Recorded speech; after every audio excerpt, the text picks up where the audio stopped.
Assalamualaikum. This is Maruf Khan. Welcome back to another video. I hope you all are doing well and make sure you all have subscribed to my YouTube channel.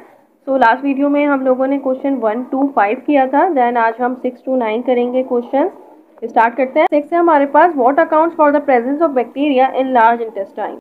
तो large intestine हमारे पास involve होता है salts and vitamin और reabsorption of bacteria में. Colon हमारे पास large intestine का जो पार्ट है वो कंटेन करता है large number of symbiotic bacteria जिसको हम कहते हैं लैक्टोबैसिलस बैक्टीरिया. वो सिंथेसाइज करता है हमारे पास निकोटिनिक एसिड थायमाइन जिसको विटामिन बी भी कहते हैं.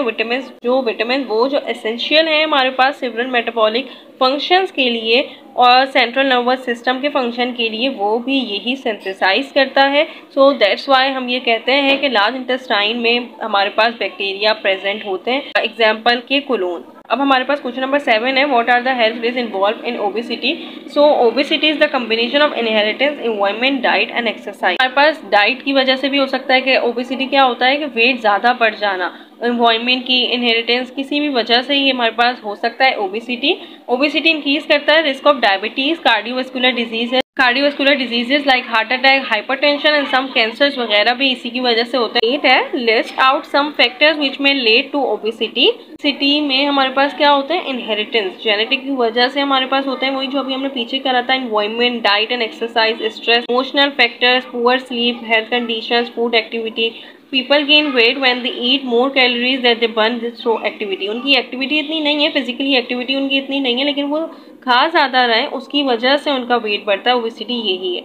ये बहुत सारे फैक्टर्स की वजह से होता है, लाइक जेनेटिक्स की वजह से भी है कि शायद जीन में आ रहा है ओबेसिटी का. एनवायरनमेंट की वजह से, डाइट की वजह से कि एक्सरसाइज इतनी नहीं हो रही है, इतनी कैलोरी बर्न नहीं हो रही है जितना वो ईट कर रहे हैं. स्ट्रेस की वजह से भी होता है, स्ट्रेस में लोग ज़्यादा खाते हैं. इमोशनल फैक्टर्स भी होते हैं कि इमोशनली डिस्टर्ब हैं वो फिर ज़्यादा खा रहे हैं. पुअर स्लीप की वजह से भी बहुत ज़्यादा फैक्टर्स सामने आते हैं. सो ये हेल्थ कंडीशंस होती हैं जो ओबेसिटी को इंक्रीज करती हैं. हमारे पास क्वेश्चन नंबर 9 है व्हाट इज एनोरेक्सिया नर्वोसा. तो ये हमारे पास ये होता है ये साइकोलॉजिकल डिसऑर्डर है जिसमें पर्सन को ये फेयर होता है कि उसका वेट बढ़ रहा है. मोस्टली ये गर्ल्स में देखा जाता है कि वो उनको ये डर रहता है कि वेट बहुत बढ़ेगा, सो उसकी वजह से उनका खाना पीना बहुत कम हो जाता है. People has to fear of gaining weight so refuse to eat. ये कॉमनली एसोसिएट होता है with young girls and womens. As a result victim develop कर देता है एनोरेक्सिया जो लॉस ऑफ एपेटाइट होता है, भूख का मर जाना, वेट रिड्यूस हो जाता है. नॉर्मल होना चाहिए वो भी नहीं होता है. इसमें क्या होता है कि अगर खाने को देखें भी तो फिर इंड्यूस वॉमिटिंग शुरू हो जाती हैं. सो सम पेशेंट में ये भी आता है.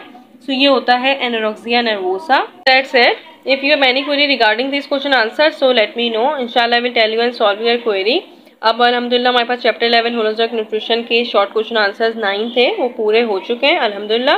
अब नेक्स्ट हम किसी और चैप्टर का करेंगे. अल्लाह हाफिज़.